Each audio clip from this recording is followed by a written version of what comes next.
Market to Market is everywhere you are. Subscribe to Market on YouTube, find us on the PBS video app to stream on demand, and add our 3 podcasts on your favorite podcasting app. Coming up on Market to Market. Bird flock reductions extend to new states because of HPAI. Lower snowpack increases drought anxiety. Scientists uncover clues to possible COVID-19 treatments from pig cells. That they wanted to curb. And market analysis with Chris Robinson next. Nothing really happened. That was actually... What's the most complex industry on Earth? It's not genetics, or meteorology, or logistics. It's a business that involves them all. It's farming. Thank you, farmers, from Pioneer. Tomorrow. For over 100 years, we've worked to help our customers be ready for tomorrow. Trust in tomorrow. Information is available from a Grinnell Mutual agent today. This is the Friday, April 8th edition of Market to Market, the weekly journal of rural America. Hello, I'm Paul Yeager. Although Easter egg hunts mostly use plastic eggs for children, the demand for the real thing also intensifies around this time of year. Egg prices have shot up 52% since HPAI was reported in Indiana on February 8th. 3% of U.S. egg layer herds have been euthanized since the first infection. Now, the virus has also impacted commercial turkey operations. This week brought more focus on the issue and what's causing the problem. Peter Tubbs reports. Highly pathogenic avian influenza continued to spread among the nation's poultry herd this week, with cases reported across the country. 5 counties in Iowa confirmed avian flu in commercial poultry flocks, with an unconfirmed number of birds destroyed. Since January 1st, 23 states have reported cases of avian flu in either commercial or backyard flocks as the virus spreads through migrating bird species. We've got wild birds that are carrying the virus. They don't succumb to it, but they can carry it. And where are we in the scheme of things in terms of migration of birds, right? We've got a couple of months yet to go. So that's why we've got to be acting quickly to contain it where it is. The interaction between migratory birds and commercial chicken and turkey flocks occurs naturally and is difficult to control. Producers concerned about the health of their flocks will need to wait for the migration to end before potentially seeing relief. Quick action is paramount once a site is suspected of contracting the flu. What you want to do is try to detect early, contain that site, quarantine that site, and then depopulate and dispose of those birds as quickly as you can, because that is the best way to prevent spread to other farms, is to keep it contained on a site. The rapid containment has, so far, limited the spread of avian flu to isolated flocks that came into contact with the migratory birds. But producers need to remain cautious and continue using disease protocols. So I think a large part of why we're not seeing that lateral movement farm to farm is because we've done a better job of acting quickly to contain the virus where it is, and that farms have implemented better biosecurity to protect their farms from movement. Now, time will tell. 2 Iowa counties have been declared disaster areas, and live bird events have been canceled in the state for the immediate future. Egg and fresh poultry prices are expected to trend higher as the outbreak continues. While the percentage of the nation's bird crop affected by the virus is small, prices are rising due to the unknown arc of the outbreak. Prices for eggs and poultry spiked during the avian flu outbreak of 2014 and 2015. For Market to Market, I'm Peter Tubbs. Much of the nation's precipitation fell across the southeast and up the east coast this week. The west, again, missed much of the moisture. 1/3 of the region's water comes from snowmelt, and 2022 is off to a hot and dry start. David Miller reports on the return of low water levels reminiscent of 2015 and 1988. On April 1, the peak snowpack measured near Phillips Station, California, was 66% below the normal average. We had a very wet set of storms in October where we saw single-day highest rainfall totals ever in nearby areas. That was followed by an abnormally warm and dry November. And then we had a December for the record books where we stood at about 168% of average here in December. December 30th, we measured over 6.5 feet of snow. So 78 plus inches, now down to about 1 inch.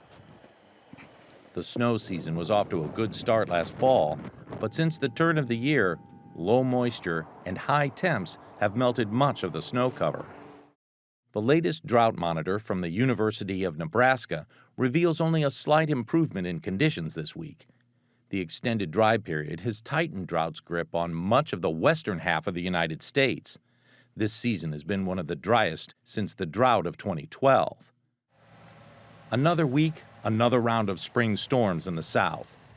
13 tornadoes were reported on Tuesday, following 68 reports on Monday, mostly across a region stretching from Mississippi to South Carolina.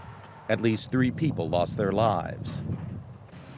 Here in the southeastern Georgia town of Pembroke, power crews worked to restore lines where they could, as other neighborhoods were beyond repair.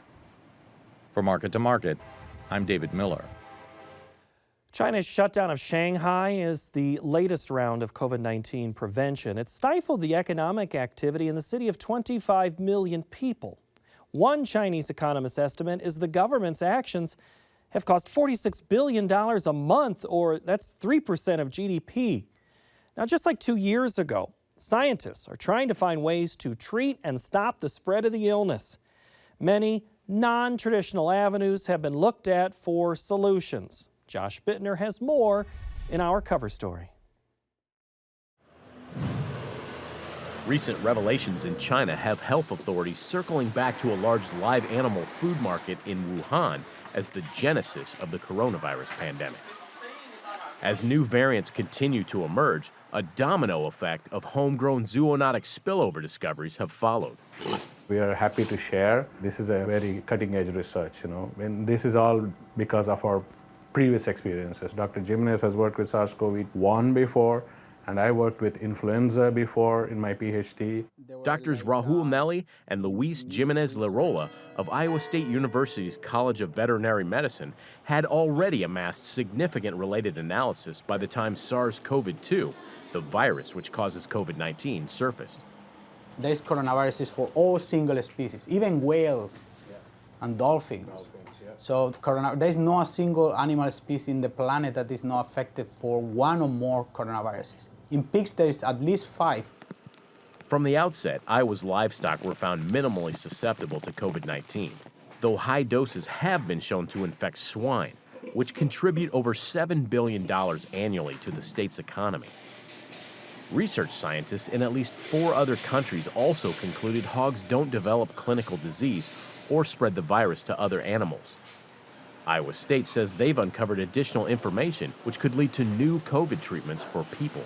We were able to generate a 3-dimensional, multi-layer cellular structure. By infecting cultured respiratory cells from euthanized pigs, investigators observed controlled cell death, known as apoptosis, which minimizes tissue damage and replication, thereby limiting severe illness.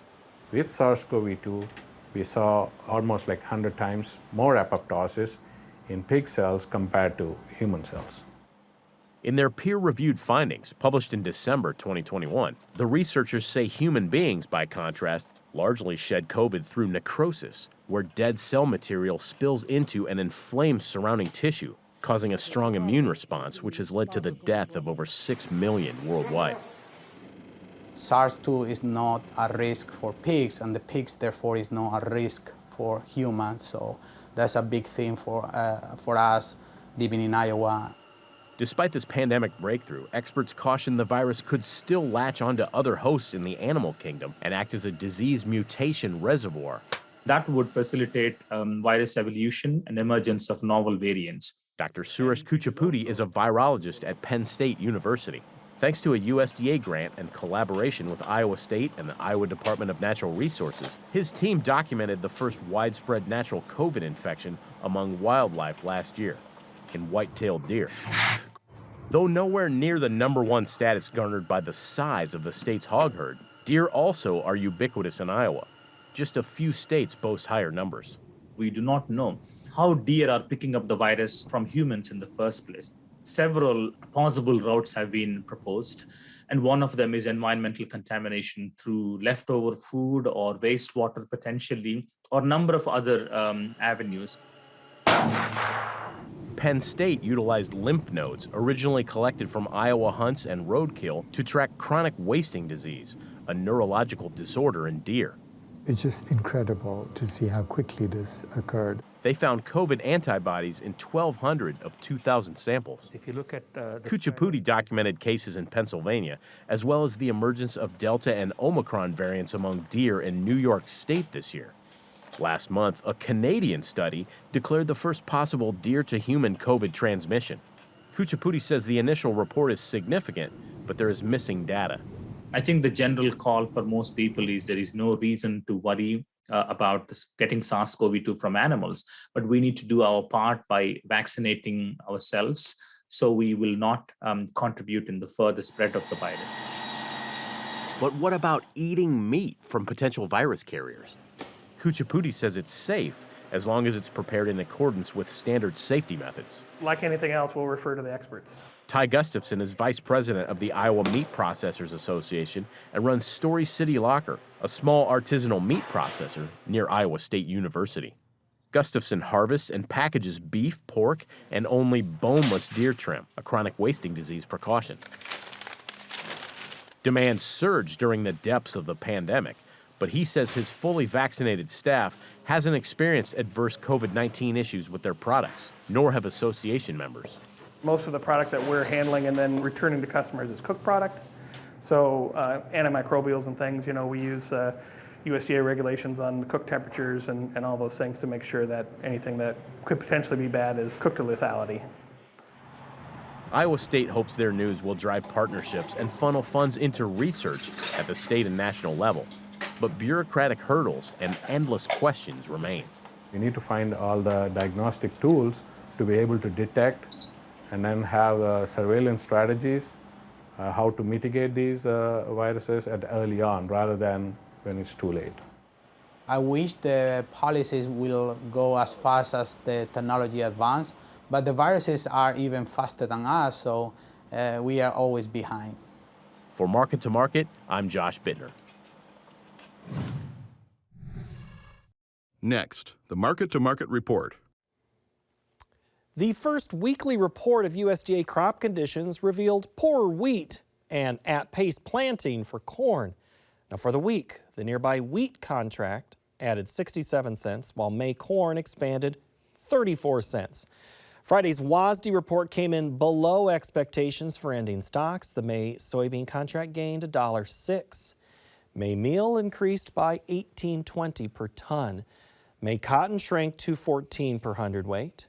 Over in the dairy parlor, May Class 3 milk futures enlarged 36 cents. The livestock sector was down. June cattle shed 202, May feeders lost 675, and the June lean hog contract declined $5.87. In the currency markets, the U.S. dollar index rallied 120 ticks. May crude oil cut $1.32 per barrel. COMEX gold strengthened $19.10 per ounce. And the Goldman Sachs Commodity Index decreased more than 7 points to finish at 714.10. Joining us now to provide some insight is Chris Robinson. Chris, good to see you. Good to be here. Last week, of course, there's the big, intentions report. I'll ask you about that. But today we had a WASDE report. This was the other half of the shoe that some felt we didn't get last week. I mentioned a couple of headlines below expectations, but where did you see the WASDE report today? I think it came in actually a little bit negative, more than people thought if you dug into the numbers right away. In fact, we had a little blip right when it first came out. But we're back to, the market is very, very uncertain about what's going to happen with this growing season. So you saw that again with a really nice move. You mentioned it, the weekly changes for soybeans and corn. In the last 6 days, new crop corn, especially, this is a new crop issue. New crop corn at contract highs, 715, 716. You had November beans, which really got hammered on the acres report. That was a surprising acres number. That's come back strong. We were up $1.03 in the last 6 days, right back up to north of 1450. So the market is going to make sure that farmers get out there and plant this crop. And I think they're worried about the weather, really, at this point. That's what's the driver. Let's talk weather and wheat because it is dry. As the report was earlier in the West, talked to a Kansas producer this week, and he was just like, we are dry. We feel everything's moved east of us, and we keep missing. What does that weather story say on the winter wheat crop, and what are the ramifications for the world? We're going to have to keep watching the wheat condition reports. I think that's going to move the market. And we've already had tremendous volatility, right? We started in January, we were at 750. We rallied basically about 70%. The wheat just exploded. And even today, we're at 1050. We're $3 higher than where we were in January. So that is, I think going to be a continuing thing to watch. And it's going to be the condition of the crop. The carryout today, actually, they increased the carryout for U.S. wheat. I think that was something that's, was a little bit surprising. I think that the other thing we've seen, too, is we haven't had a huge increase in our exports. The exports for wheat are still running behind. And so I think that's going to be something to continue to watch. But, yeah, it's definitely going to be, the wheat condition reports are going to be the driver. Also, I think, as we start planting corn may become the driver, the leader for the next few weeks. Well, let's go into corn, and I'll tie in my first part about last week's intentions. That was as of March 1. March, as you mentioned, the last 6 weeks have been crazy. Do you think and it's cold and wet, all of these things combined, what's the biggest pull if there's a change in acreage and we're going to maybe end up planting more corn? Well, as soon as the acres report came out, people said, wait till June, right? That's just the way it is. We'll see, when they update the acres. I think a lot of people, when you saw $7 corn, if anybody had a chance to reevaluate whether or not they want to plant corn or beans, that may be happening or about to happen. And I've seen some estimates, and I kind of agree with them. You could see a 500,000 acres shift. But that certainly was surprising to see, 90 million acres for corn and about 1.5 million less acres, 90 million acres for soybeans and about 1.5 million acres less for corn. That may come out in the wash. The cure for high prices is high prices. And I think if anybody was on the bubble about planting corn, certainly the action that we had this week with new contract highs is going to make them want to plant corn. Even as we sit here and it's cold, and I saw snow this morning in Iowa, and everywhere it's cold. Nobody's getting any early planting done. What does that mean? What's the impact of that? Well, every year there's always issues with delayed planting. We'll see. American farmers are great at doing one thing, getting their crop in. And we've seen that in the past few years where it was too wet. 19 was terrible, right? People were planting in July. And that's how late it was. It was really, really a wet year, but yet we had a good crop. So the American farmer, there's nobody better in the world at growing crops, and they'll get it in. But yeah, every time we have a delayed planting issue or anything like that, it's going to be supportive, and not that this market needs any support. But you wrote just this morning, you said 6-week rally, and so I'm asking, is that about to come to an end? That's the big question, right? We'll see. Now it's going to come down to, are we going to continue, this is the old expression, the bull market needs to be fed every day. Right now, everybody's long. The farmer's long. I haven't seen the commitment of traders yet for today, but my guess is they bought more corn and beans just from the price action. You still have people in the financial community that want to own commodities because, for the inflation hedge. And I think that's the biggest risk. The biggest risk is everybody gets very, very bulled up, and then we have a perfect growing season. Then that's your risk. Speaking of bulls, are they coming into the soybean pits anytime soon from China? Is that going to drive us? That was the one thing today in the WASDE report. They had lowered expectations for Chinese imports. Right now, with what's going on in China, their crush is lower. They've been kind of nibbling at the soybean market, but they're running way behind schedule. And I don't know what the exact number is for how far behind they are on their commitments. I think a few months ago, Mr. Vilsack said they were $13 billion light, right? So they're still kind of lagging behind. I think that's going to be something.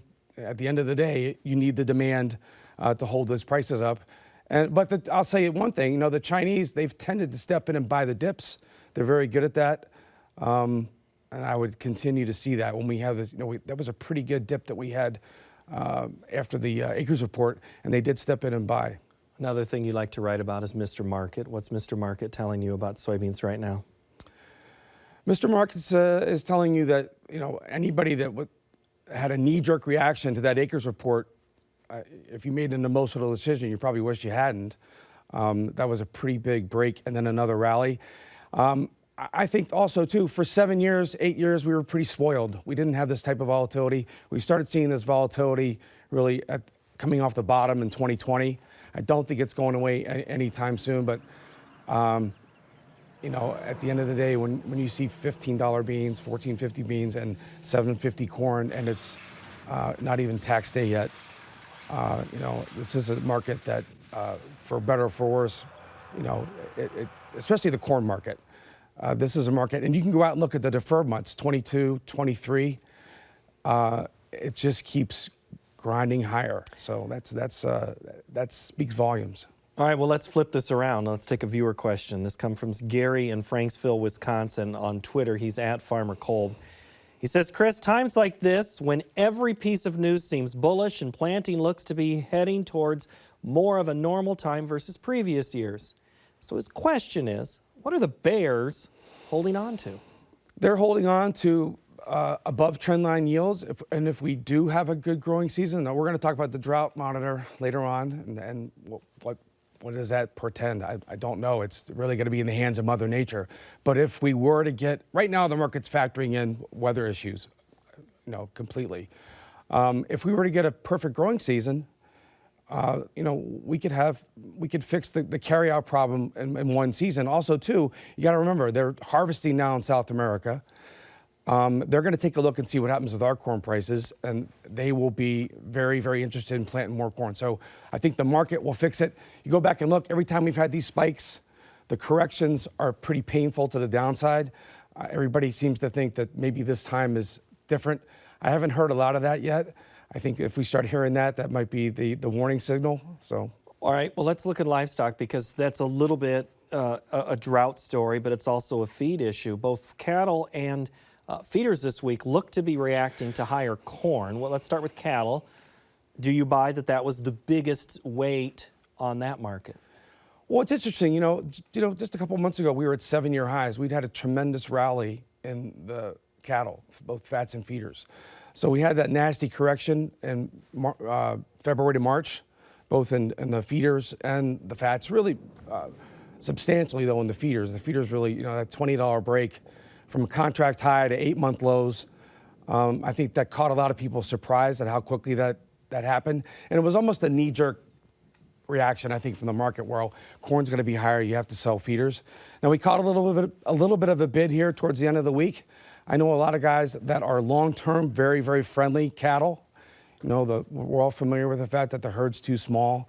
Yeah, I would continue to watch that. I think longer term, that's the other thing, too. The deferred months continue to look pretty good, especially for fat cattle and even lean hogs.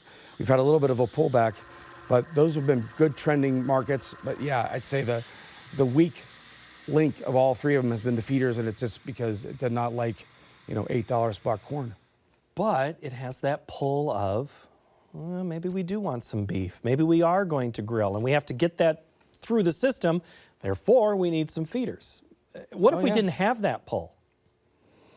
Well, if we didn't have that pull, then I think that you might see some pushes towards other things you were talking about earlier about the bird flu. A lot of people thought that was going to be really more supportive, I think, for cattle and for the lean hogs. It really wasn't. It really hasn't had much of a draw.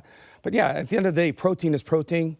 We'll find a substitute for it. But I was just visiting with one of my cow-calf guys in Indiana, and they'll ride through the storm. At the end of the day, they're committed to that business. And I think if we can get a handle on where corn's going to be, that's going to be the key. What are you telling those hog producers right now?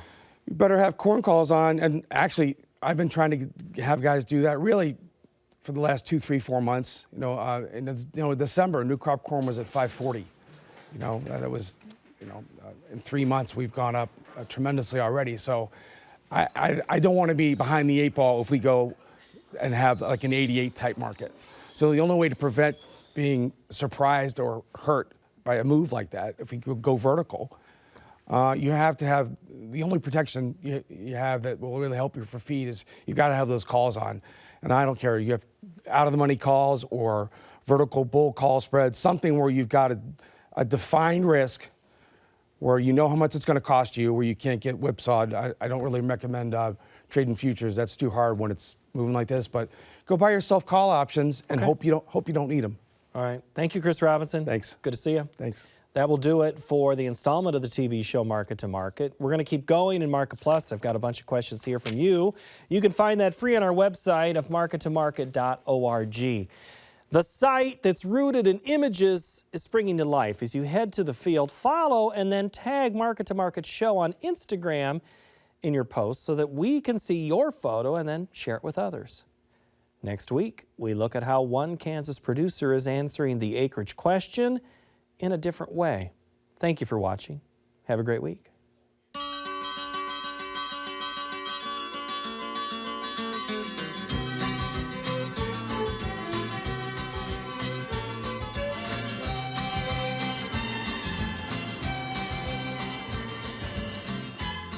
Market to Market is a production of Iowa PBS, which is solely responsible for its content.